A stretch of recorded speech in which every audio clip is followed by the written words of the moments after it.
Il y a 7 étapes pour atteindre le trône. Alléluia. La première étape commence par quoi? Par le salut.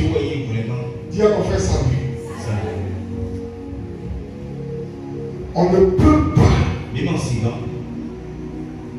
vivre les choses de Dieu, expérimenter les choses de Dieu, bénéficier des choses de Dieu sans avoir expérimenté le salut. Quand on parle de salut, c'est de quitter l'étape de la mort pour la vie. Bon, avant de quitter l'étape de la mort pour la vie, on a besoin de quoi? On a besoin d'un passeport. Alléluia. On a besoin d'un passeport. Le passeport, c'est Jésus-Christ. Et dans le passeport, on doit mettre un cachet. Le visage est de cet esprit. Alléluia. Donc, on a déjà compris ces choses. Je suis en train de récapituler. Alléluia. Je récapitule. Donc, nous avons quitté l'étape. Quand Jésus-Christ il vient dans ta vie, il s'assoit, il prend siège, tu deviens son enfant. Et son habitation, le lieu de sa résidence. Dès lors, c'est lui qui tient le commandement de ta vie, dirige ta vie, conduit ta vie, ordonne ta vie, prépare ta vie. Alléluia. Dans le salut, il y a la repentance. Amen, amen. Il y a la repentance. Nous allons quitter l'étape de là, du salut. Alléluia. Et dans le salut, pour que l'homme puisse réellement être approuvé de Dieu, il fallait qu'il regrette amèrement de ses actes passifs. Alléluia. Pourquoi dans le grec on appelle cela métanonio? Le regret de ses actes passifs qui nous conduit au changement de mentalité afin d'adopter le basilia qui est le royaume. Quand tu as le royaume, tu as la domination. Mais avant d'avoir le royaume, tu dois passer par quoi? La repentance. Alléluia. Répandez-vous car le royaume des cieux est proche. Alléluia. Matthieu 4, verset 17. Car le royaume des cieux est proche. Car le royaume des cieux est à votre portée de main. Car le royaume des cieux est tout proche. Avant d'expérimenter le basilaire, nous devons d'abord passer par la repentance pour avoir l'autorité, pour avoir le pouvoir royal, le sceptre qui te permet de parler à la création. Tu dois passer par la repentance, parce que le diable va utiliser tes péchés pour t'affaiblir, afin que tu ne puisses pas vivre l'autorité. C'est pourquoi si ta repentance n'est pas concrète, ne suis pas le cours normal, il te sera difficile de prendre autorité. Alléluia. Alors, quand nous quittons l'étape du salut, Dieu nous conduit dans la sanctification. Amen. À ce niveau précis, nous devenons quoi? Fils. Nous quittons l'étape de enfant pour devenir quoi? Fils de Dieu. Alléluia. Et quand on parle de la sanctification, le compère dans le grec, on dit quoi? Pornia. Alléluia. Toute relation sexuelle illicite, dépravation des mœurs, adultère, impudicité, celui qui mange les nourritures sacrifiées aux idoles, celui qui couche avec des animaux, la fornication, l'impudicité. Quand tu rentres dans l'étape de la sanctification, ces choses doivent être proscrites de ta vie. Sinon, tu perds ton autorité. Tu perds ton pouvoir. Alléluia. Amen. On se comprend? Est-ce qu'on se comprend? Voilà, je suis en train de récapituler pour ceux qui n'ont pas suivi dès le départ. La sainteté de Dieu. Vous allez voir que sur le front d'Aaron, il y a une écriture, c'est pas sur le front. C'est-à-dire, dans l'accoutrement d'Aaron, Dieu a permis qu'il y ait un signe. Et les signes au niveau du front. Et les signes, sur les signes en or, il est écrit CTT à l'éternel. Alléluia. CTT à l'éternel. Dieu tient beaucoup à sa sainteté. Alléluia. Donc, quand nous avons la révélation de la sainteté, nous devenons un parfum de bonne odeur devant l'éternel. Alléluia. Et quand nous devenons un parfum de bonne odeur devant l'éternel, il nous conduit dans la prière. Dis à ton frère prière. Oh, God. Il nous conduit dans la prière. Dans la prière. Alléluia. La prière. Élever un autel de parfum d'une odeur odoriférante à l'endroit de Yahweh. Élever un parfum de bonne odeur à l'endroit de Yahweh. La prière des saints monte vers Dieu comme un parfum de bonne odeur. On a quitté l'étape du salut. Dans le salut, on a vécu la repentance. Et nous avons pris le royaume. Alléluia. Et nous avons expérimenté la sainteté. Et nous sommes maintenant arrivés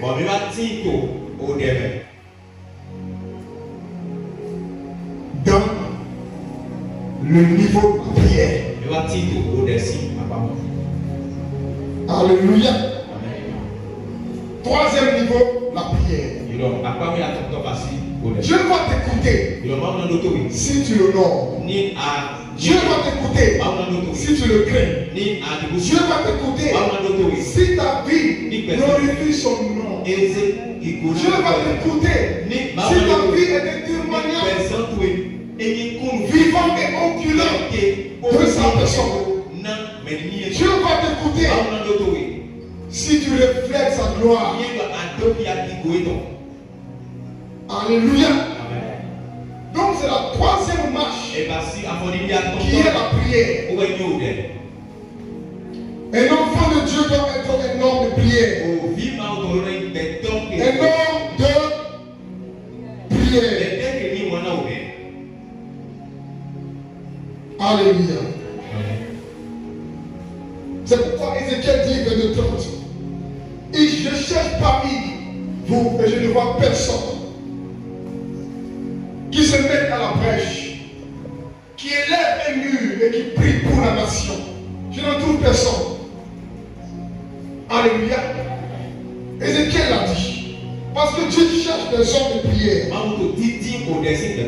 Des personnes de prière. Mais avant d'accéder au niveau de prière, il faut que tu saches ce que c'est que la sainteté de Dieu. Alléluia. Troisième étape, prière. Nous devons prier, nous devons prier, nous devons prier. La prière doit être venue comme le souffle, comme la respiration. Alléluia. Est-ce que quelqu'un est béni par la parole de Dieu? Et quand nous quittons l'état de la prière, Dieu nous explique et nous fait comprendre la portée de la foi. Tu pries, mais est-ce que tu as la foi? Quatrième niveau, la foi. Dieu a fait la foi. Alléluia. La force qui opère dans l'impossible. Conviction de la vérité de toutes choses. Capable de changer les temps et les circonstances. Alléluia. Capable de changer les temps et les circonstances. Nightingale.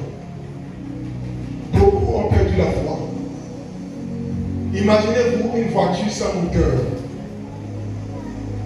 Une voiture sans moteur. La voiture n'est plus rien.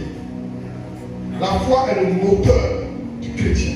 La vie spirituelle. Sans la foi, tu ne peux rien. Alléluia. Hébreux 11 nous dit, oh, sans la foi, il est impossible de lui être agréable. Il est impossible. Pourquoi? Parce que celui qui prie Dieu, qui le cherche,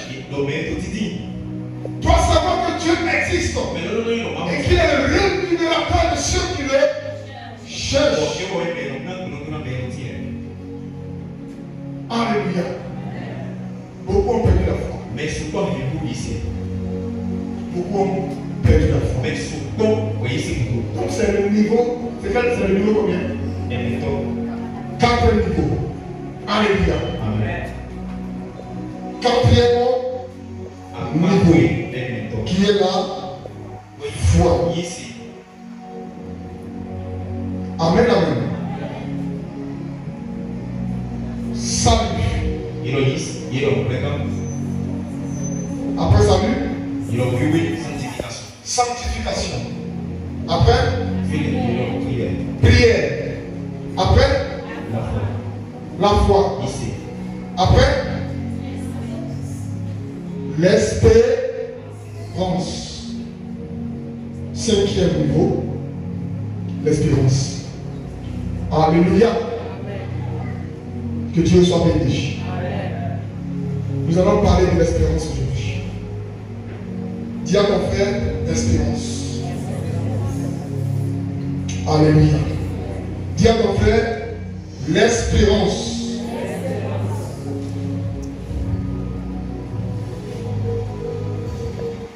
Je vous dis, dans le sens étymologique, l'espérance est un sentiment de confiance en l'avenir qui porte à attendre avec confiance la réalisation de ce qu'on désire. Alléluia. L'espérance. Mon frère, nous allons parler de l'espérance. Il y a une nette différence entre la foi et l'espérance. Sinon, si vous suivez, vous verrez que l'espérance et la foi ont à peu près le même sens. Pour ne pas dire bon de paix. La foi est à court terme. Mais l'espérance est à long terme. Je crois que je serai guéri. Je crois que je serai délivré. Je crois que ma vie va changer. Je crois que je vais voyager. Je crois que des choses vont se passer maintenant dans ma vie. J'ai la foi que je verrai de mes yeux. J'ai la foi que je pourrai marcher maintenant. J'ai la foi que je pourrai me déplacer. J'ai la foi que je pourrai acheter ceci. Mais j'ai l'espérance que Dieu me donnera un avenir meilleur. J'ai l'espérance que ma vie sera une vie de rose. J'ai l'espérance que mon avenir sera glorieux. L'espérance est à long terme. Quand on parle d'espérance, on parle le plus souvent de l'avenir.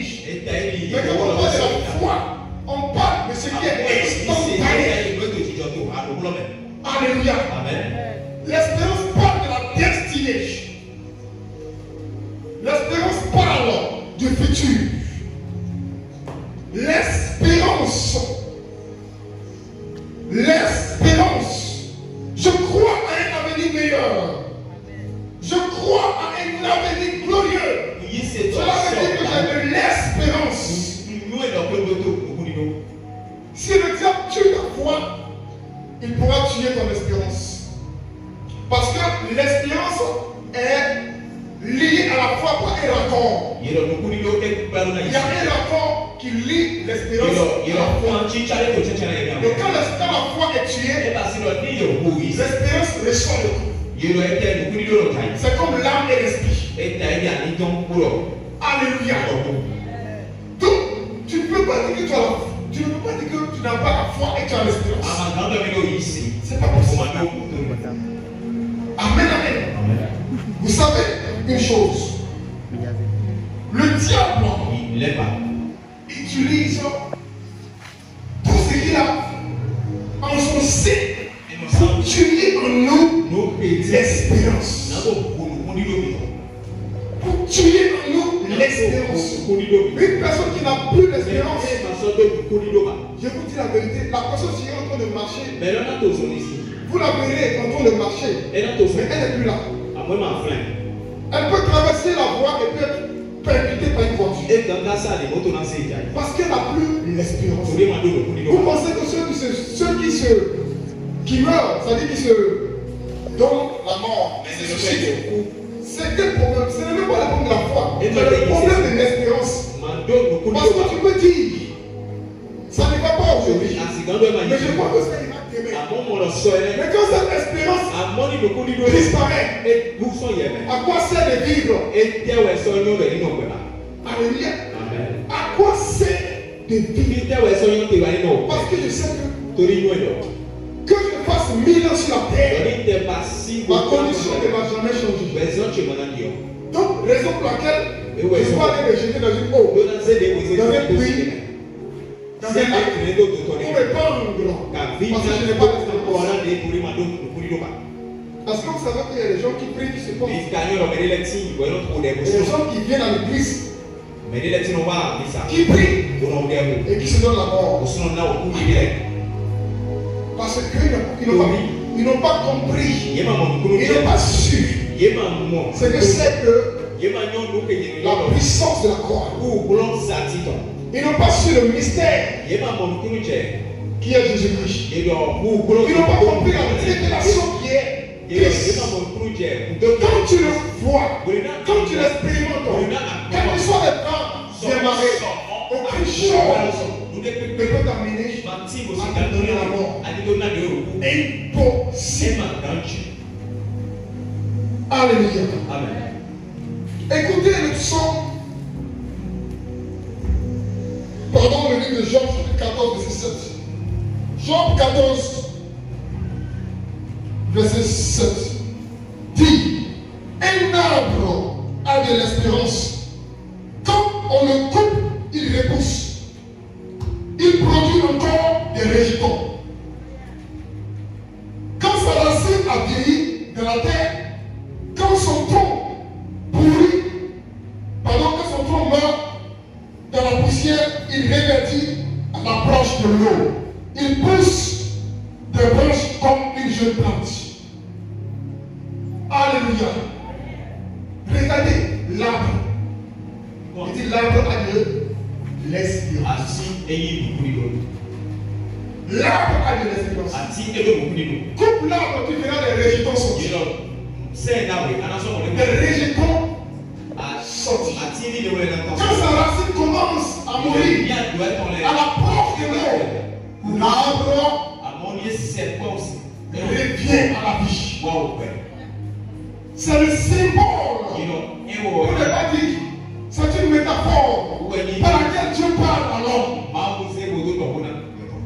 Quand on commence à couper le ton de ta vie, quand la sorcellerie coupe le ton de ta vie, tu peux dire que c'est fini. C'est fini pour moi. C'est fini pour moi. Plus d'espérance. Je ne crois plus que cela puisse arriver. Je ne crois plus que ce miracle puisse se produire. Je ne crois plus que cela puisse se faire. Mon frère, ma soeur, on a coupé des troupes de femmes. Les deux troupes coupées. Et la médecine, la science a dit, tu ne feras plus d'enfants. Tu peux être avec un homme, mais tu vas seulement adopter des enfants. Parce que ce qui permet de garder l'enfant, c'est fini. Et la femme dit, je crois à un Dieu invisible, à qui appartient le ciel et la terre. Le Dieu qui ne se résilie point. Le Dieu en qui il n'y a point d'ombre de variation. Celui qui est le commencement et la fin. Quand la Bible appelle l'ancien des jours. Je crois et je crois qu'il verra de grandes choses pour moi. C'est la raison pour laquelle la femme se marie. Une année, 2 années, 3 années, 4 années, 5 années. Le Saint-Esprit met un enfant dans son ventre. Il soutient. Il soutient l'enfant. Il va pousser le trompe de cette femme de façon miraculeuse pour révéler à l'homme qu'il est le Dieu de l'impossible, le Dieu tout-puissant. Pourquoi? Parce qu'elle a eu l'espérance. On ne lui a pas dit. Quand on lui a dit, pardon, que tes trompes sont coupées, elle n'est pas allée chercher des produits pour se donner la mort. Elle n'est pas allée chercher des produits pour se donner la mort. Mais elle a cru au Dieu de son salut. Crois au Dieu de ton salut. Car il est le Dieu de l'impossibilité. Alléluia. Crois en ce Dieu. Tu verras sa gloire. Alors, nous verrons encore Job 5, verset 16. L'espérance soutient le malheureux, mais l'iniquité ferme la bouche. Job 5, verset 16. L'espérance soutient le malheureux, mais l'iniquité ferme la bouche. Alléluia. Alléluia. Psaume chapitre 14, verset 6. Jetez l'opprobre sur l'espérance du malheureux. L'Éternel est son refuge. Jetez l'opprobre sur l'espérance du malheureux. L'Éternel est son refuge. Jérémie 17, verset 7. Béni soit l'homme qui se confie dans l'Éternel et dont l'Éternel est l'espérance. Alléluia. Amen. Béni soit l'homme qui se confie dans l'Éternel, dont l'Éternel est l'espérance. Un homme qui n'a pas pour espérance Dieu est déjà mort. Alléluia. Est déjà mort. Est déjà mort. Mon frère, ma soeur, Dieu a agi dans la vie des personnes qu'on appelle patriarches, qui ont vécu des situations calamiteuses. Un homme qui a 100 ans et qui n'a pas, pardon, d'enfants. Alléluia. C'est ça qui n'a pas d'enfant. 100 ans qui n'a pas d'enfant. Lui-même, il sait que c'est fini. C'est vrai qu'en ce temps-là, il n'y avait pas de science comme les nôtres. Mais il avait raison. Il a vu des personnes grandir. Il a vu des personnes vivre. Il sait que c'est impossible à son âge. Alléluia. Sa femme qui a 90 ans puisse encore avoir des enfants. Abraham le savait. Alléluia. Abraham le savait. Mais Dieu est un Dieu terrible. Toutes ces choses ont été écrites pour nous. Toutes ces choses ont été écrites pour nous. Parce que nous allons vivre ces choses. Nous allons vivre ces choses. Alléluia. Là, on ne parle plus de foi. On parle d'espérance. Parce que Abraham, à un certain niveau, sa foi n'a plus tenu. Sa foi n'a plus tenu. Quoi? Tu connais ses préceptes et tu connais ses promesses. Dieu te regarde. Que va-t-il faire? Est-ce que tu vas suivre ses propositions? Est-ce que tu vas suivre ses voies? Alléluia. Je vous le dis. L'Éternel s'est révélé à Abraham. Il pensait que Dieu allait lui parler. Disparaître. Parce qu'il a eu un enfant. Il a eu un enfant. Mais Dieu revient encore sur ce qu'il avait dit. Alléluia. Parce que le Dieu que tu adores ne se rétracte pas.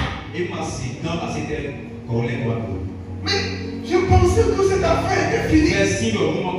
Tu as parlé d'un enfant qui allait hériter. Un enfant qui sera le sujet de ma progéniture. Mais je pensais que cette affaire était finie. J'ai eu un garçon. Un garçon de la part de ma servante. Dieu vient et lui dit, Abraham,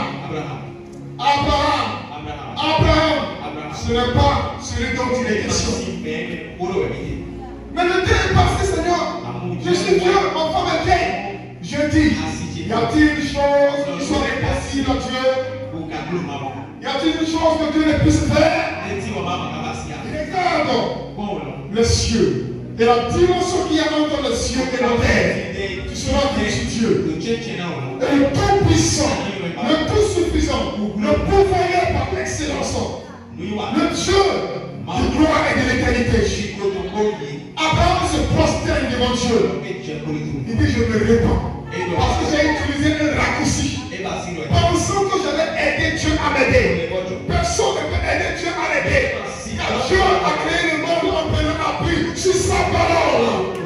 Il n'a pas eu besoin d'un homme pour créer le monde. Il existe par lui-même. Il est Dieu depuis l'éternité. Depuis le commencement. Depuis le commencement. Il est Dieu. Alléluia. Le Dieu que tu adores ne se regarde pas. Tu peux regarder les autres et voir qui sont dans le parti. Les hommes de ma génération, les femmes de ma génération ont déjà conçu, ont déjà construit des maisons. Ils sont tous partis. Jusqu'à présent, je suis au même niveau. Mon frère, ma soeur, les choses qui tardent sont des choses de destinée. Ce qui tarde a de la valeur. Ce qui tarde est glorieux. Ce qui tarde est puissant. Ce qui tarde est glorieux. Ne désespère pas. Ne perds pas espoir. Garde espoir. Dieu est en train de préparer ton témoignage. Ton histoire doit être écrite dans les archives des grands. Pour qu'on puisse le compter aux générations futures. Qu'on sache que dans une contrée, dans un pays, dans une nation, dans une ville, une personne a été l'objet de la gloire de Dieu. My God! Tu dois témoigner. Tu dois témoigner. Parce que quand Dieu me bénit, je vous l'ai dit à maintes reprises, Dieu ne donne pas de petites choses à ses enfants. C'est pourquoi l'épreuve est terrible. Alléluia. N'utilise pas des voix. Quand tu utilises te crois erroné. Tu retardes encore la promesse de Dieu. Tu reviens en arrière. Reste fidèle à ton Dieu. Fléchis les genoux. Le jour qu'on a riche. Et parle avec ton Dieu. Implore-le. Appelle son secours. Appelle son secours. Prends-toi tes mains devant Dieu. Le jour qu'on a riche. Et dis-lui que je n'ai personne à part toi. Tu es le seul capable de changer ma vie et ma destinée. Appelle ton Dieu. Ton Dieu est en train de compter le temps. Parce que d'ici peu, il va te donner un ange pour toi. L'ange viendra avec toi. L'ange viendra avec toi. L'ange viendra avec toi. Mon frère, ma soeur, on parle de la fidélité de Dieu. Dieu est fidèle dans son alliance. Il n'est pas un homme pour mentir. Ni un fils pour se démentir. Un homme pour te tromper. On peut dire des choses. Et après, quand tu vas lui rappeler, on te dira, je t'ai vraiment dit ça. Je t'ai dit ça vraiment. Je ne me souviens plus. Je t'ai fait cette promesse vraiment. Je ne me souviens plus. Mais Dieu, frère, ma soeur, la Bible dit, l'Éternel se souvient de Dieu se souviendra de toi. Parce que tu as espéré en lui. Il se souviendra de toi. Parce que tu as espéré en lui. Il se souviendra de toi. Alléluia. Nous allons terminer par l'expérience de Jonas. Alléluia.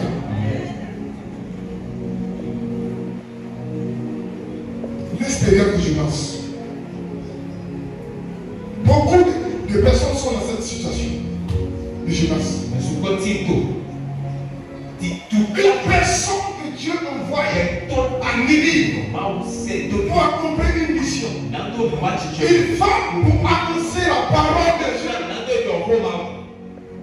afin que les hommes parviennent à la repentance. Jonas va dire à Ninive de se repentir.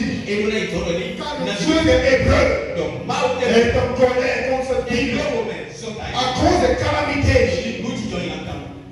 à cause de ses péchés. Dieu veut frapper la vie de Ninive.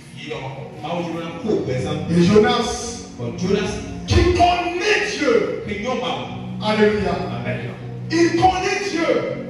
Il dit, je n'irai pas leur dire quelque chose. Je ne vais rien dire. Pourquoi? Parce que je sais une chose. Les bontés de l'Éternel ne sont point épuisées. Et ses compassions ne sont point à la terre. Elles se renouvellent chaque matin. Quand je leur dis que tu vas les frapper, et qu'ils vont se repentir, tu vas leur faire grâce. Et ils diront que je suis le menteur. Je n'irai pas à l'église. Donc Dieu dit encore, donc il veut que je ne le fasse vraiment. Donc toi tu espères que je frappe cette ville. Et Ninive prit un chemin qui soit loin de la face de Dieu. Alléluia. Jonas prit un chemin loin de la face. Est-ce que quelqu'un peut prendre la face de Dieu? Alléluia. Dieu qui, c'est-à-dire, il pardonne le monde. Ses dégâts parcourent toute la terre. Et on dit que quelqu'un est loin de sa face. C'est terrible. Toute la personne est loin de Dieu jusqu'à Dieu ne le voit même pas. Dieu le cherche, il ne le voit pas. Alléluia. Non, le problème c'est quoi? Celui qui est en deçà de la volonté de Dieu est loin de la face de Dieu. Quand Dieu le voit, Dieu le voit. Mais comme il n'est pas dans ça, alléluia, il n'est pas dans la ligne qui lui a été figée, qui lui a été indiquée. Dieu, alléluia, se détourne de lui. Qu'est-ce qui va se passer? Dieu envoie, Jonas va emprunter un navire. Tout tranquille, tout pénal. Il est en train de fuir. Dans la désobéissance, il fuit. Il est tranquille sur la bague. Alléluia. Est-ce que tu connais Dieu? Est-ce que tu connais Dieu? Si tu es élu de Dieu, si Dieu t'a choisi, si tu es élu, le psalmiste a dit, où irai-je? Où est ton esprit? Même si je vais dans le séjour des morts, là-bas encore je te vois. Si je quitte le séjour des morts, je vais parmi les vivants, là encore tu es là. Si je vais dans la mer, là je vois ton esprit. Où irai-je loin de ton esprit? Il est dans l'espace et dans le temps. Jonas a pu fuir. Dieu envoie un vent.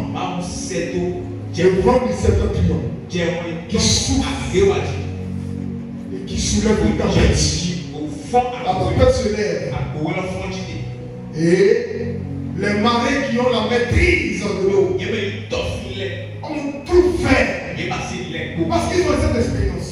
Ils ont constaté qu'il y a une personne qui porte malheur. Une personne porte malheur. Ils ont tiré au sort. Et c'est tombé sur Jonas. Et Jonas qui dormait tranquillement, sans problème. Et monsieur, réveille-toi. Monsieur, c'est de vous qu'on parle. Tout à l'heure, on vient de faire quelque chose. Et ça nous a révélé que c'est vous qui avez amené le malheur. Et c'est à cause de vous qu'on veut mourir. Dites-nous qu'est-ce qu'on doit faire pour vous. Mon frère, il y a des gens qui ont cœur de mouton. Il dit, effectivement, je suis hébreu de père et de mère. Et j'ai reçu la mission d'annoncer une parole à Ninive. Mais j'ai fui celui qui m'a mandaté. Je l'ai fui. Maintenant, qu'est-ce qu'on peut faire? Jetez-moi dans l'eau. Tout. Alléluia. Quand tu connais Dieu, c'est fort. Quand tu connais Dieu, lui-même, il demande qu'on est qu'à le voir. Parce qu'il sait que son Dieu ne peut jamais le laisser. Donc, toi-même, dis-moi, si tu n'as pas une relation, est-ce que tu peux dire aux gens, vous voulez le tuer? Mettez le corps dans mon bouche. Est-ce que tu peux leur donner? C'est-à-dire, leur dire la mort que tu voudrais, tu auras peur. Vous pensez que Jonas ne connaît pas Dieu? Mon frère, il faut connaître Dieu. Les maris n'ont eu peur parce que jamais tu as dit quoi? J'ai dit moi d'abord. Attends, on n'a pas entendu. On est qu'à te jeter dans l'eau. Il dit oui. Bon, nous on n'a jamais tué quelqu'un dans l'eau. Comme c'est toi-même qui as dit ça, on va suivre ton instruction. Tes instructions. Mais nos mains sont lavées. On est innocent de ton sang. Parce que c'est toi qui as dit. On n'a pas oublié, je dis pour seulement. C'est tout ce que j'ai dit. Alléluia. On appelle ça intimité. Une relation entre toi et Dieu. De sorte que Dieu devient comme ton ami. Un ami ne trahit pas un ami. Deux amis ne se trahissent pas. Jonas sait que Dieu est son ami. Et que c'est lui qui a créé les eaux, la mer, les tempêtes et les vents. Et que même si on le jette dans l'eau, il est capable de parler à la mer. Jonas le savait. Il a dit, jetez-moi. On jette Jonas à l'eau. Automatiquement. Mon frère, quand tu es un prince, un esprit, les créatures sont à ton service. Les créatures sont à ton service. Parce que tu es un prince, un esprit. On jette Jonas, tu dis, hé, va le prendre, tu le gardes. Parce que c'est mon serviteur. C'est mon serviteur. Garde-le pour moi. Garde-le pour moi. Alléluia. Garde-le pour moi. Le poisson va, il avale Jonas. Dans le ventre du poisson, Jonas est dans le ventre du poisson, il est en train de dormir. On appelle ça intimité. Alléluia. Mais je vous le dis en vérité, ça aurait été des personnes. Même si le poisson t'a avalé, la personne va appeler le nom de son arrière-grand-mère. Dans l'eau là. Qu'est-ce qu'on va pas le faire là? Hey, mon Claude, venez me chercher.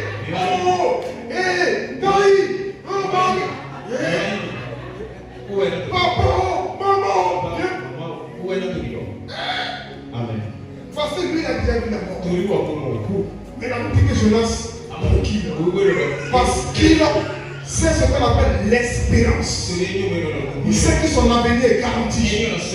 Mais que tout ce qui est en train de se faire, ce sont des épisodes, des scénarios. Le brave ne meurt jamais dans un film. Mais le charbonnier peut le blesser comment? Alléluia. Le charbonnier peut le blesser, tirer sur lui, il va tomber. Mais c'est lui le brave. Dis à ton frère, je suis le brave. Dans le film de Dieu, je ne mourrai jamais. Dans le film de Dieu, je ne mourrai jamais. Alléluia. La tendance ne va pas changer. Le charbonnier meurt et le brave est toujours victorieux.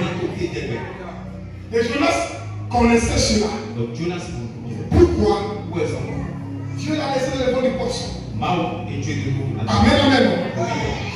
Et ce qui m'a plu, c'est la prière de Jonas. Que nous avons lu pour terminer. Jonas chapitre 2. Verset 1. L'Éternel fit venir un grand poisson pour engloutir Jonas. Et Jonas fut dans le ventre du poisson 3 jours et 3 nuits. Jonas dans le ventre du poisson pria l'Éternel, son Dieu, et il dit, dans ma détresse, j'ai invoqué l'Éternel. Du sein du séjour des morts, j'ai crié, et tu as entendu ma voix. Tu m'as jeté dans l'abîme, dans le cœur de la mer, et les courants d'eau m'ont environné. Toutes les vagues et tous les flots sont passés sur moi. Je disais, je suis chassé loin de ton regard, mais je verrai encore ton saint temple. Regardez l'intimité qu'il y a entre lui et Dieu. Il dit, je verrai encore ton saint temple. Pourquoi? Étant dans le ventre du poisson, représente le poisson par la sorcellerie. Représente le poisson par la sorcellerie familiale. On a avalé une personne. On a avalé avec tout ce qu'elle avait comme projet. Tout est avalé. Mais la personne a dit, je verrai encore ton saint temple. Parce que celui qui est en esprit ne juge pas selon l'apparence, mais il parle selon l'esprit. Je l'ai dans le poisson. Savait qui était son Dieu. Et son Dieu ne le permettra pas de rester dans le ventre du poisson. Quand tu connais Dieu, mon frère, les situations physiques ne te prennent pas. Continue la lecture. Alléluia. Les eaux m'ont couvert jusqu'à monter la vie. L'abîme m'a enveloppé. Les roseaux ont entouré ma tête. Je suis descendu jusqu'aux racines des montagnes. Les barres de la terre m'enfermaient pour toujours. Mais tu m'as fait remonter vivant de la force. Hey! Vivant de la force. Jusqu'à là, Jonas est encore dans le ventre du poisson. On appelle ça l'espérance à un avenir. devenir meilleur. Alléluia. L'Éternel, mon Dieu, quand mon âme était abattue au-dedans de moi, je me suis souvenu de l'Éternel et ma prière est parvenue jusqu'à toi.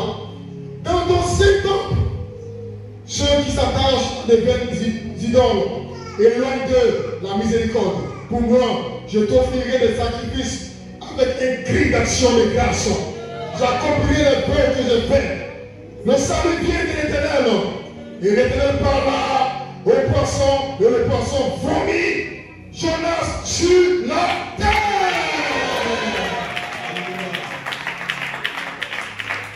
L'espérance a un avenir meilleur. L'espérance. L'espérance. Mon frère, ma soeur, je ne sais pas si cette espérance existe encore sur la terre. Au lieu de te débattre, au lieu de commencer à pleurer, au lieu de commencer à dire qu'est-ce que ma vie va devenir, au lieu de dire qu'est-ce que je serai, toi dis déjà Seigneur, je vais sortir pour te faire des actions de grâce. Tu dis déjà Seigneur, je verrai ton Seigneur. Je dis Seigneur, merci parce que tu me guéris déjà. L'espérance.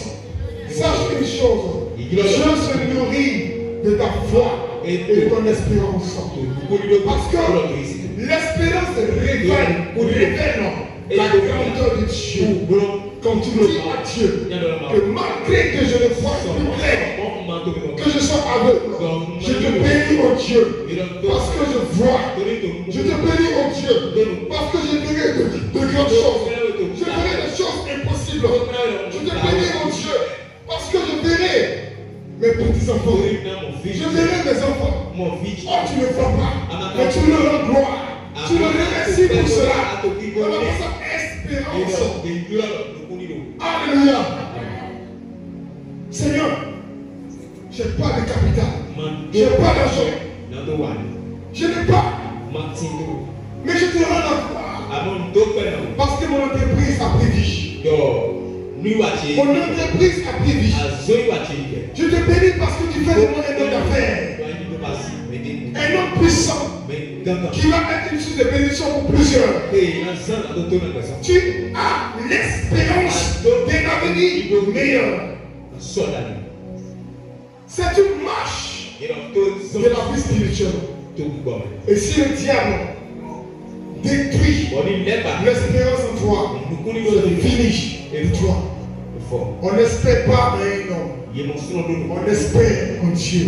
Et quand on espère en Dieu, on lui prouve cela. Alléluia. On lui prouve cela. On lui prouve cela. Nous ne marchons pas comme des personnes malheureuses, comme des personnes misérables. Nous ne faisons pas des mines, des personnes pauvres. Parce que nous savons que notre Dieu est au-dessus de tout. Qu'il fera ce que nous lui avons demandé. Il le fera, mon frère. Il le fera, ma soeur. Tu n'es pas de peur quand je te dis. Ton espérance est garantie. Ton avenir est garanti. Ta vie est garantie. Ta vie est garantie. Ne doute pas de mon Dieu. Ne doute pas de mon Dieu. Ne doute pas de mon Dieu. Il a fait les grandes choses. Et il en fera les grandes choses. Il en fera les grandes choses. Ne doute pas de mon Dieu. L'espérance avec l'avenir meilleur. Ton Dieu agira en ta faveur. Sache-le. Mighty God. Merci Saint-Esprit. Merci Père. Merci Père. Il agira. Il est impossible.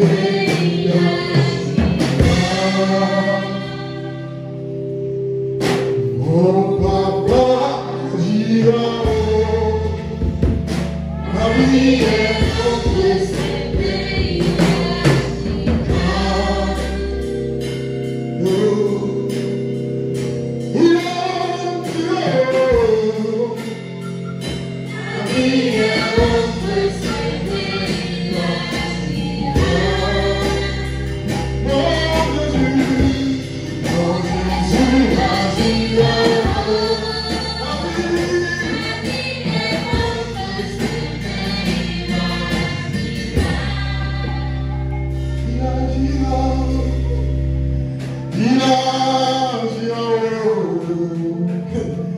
La vie est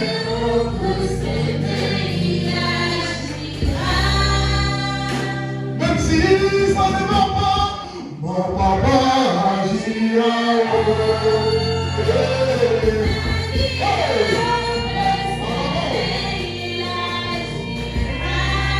Même si je n'ai pas d'argent, mon papa agira. Ma vie est entre ses mains, il agira. Même si je n'ai pas d'enfant, mon papa agira.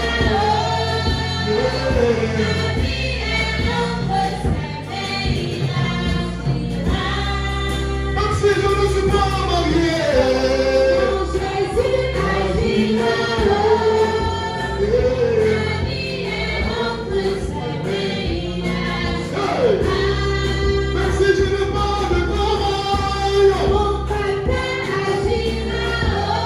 Ma vie est entre ses mains, agira. Même pas de mission, même pas de loup, il agira.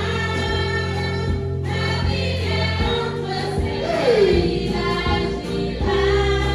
Mon avenir dépend de lui, il agira.